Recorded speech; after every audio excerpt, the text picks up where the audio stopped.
भागवत अनुसार एकादश लोक कौन?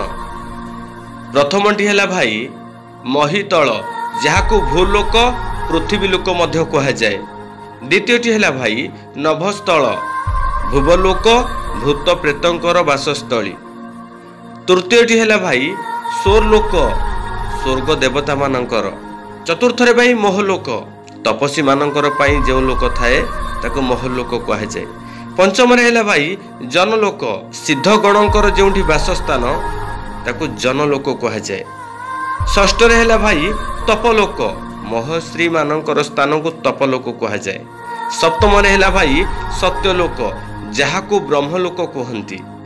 अष्टम है भाई वैश्वानर लोक, जेउठी अग्निकर आविर्भाव हुए।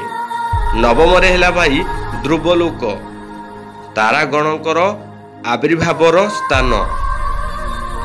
दशम शिशु मानकर चक्र, शिशु लोक को शिशुमार चक्र कहुए।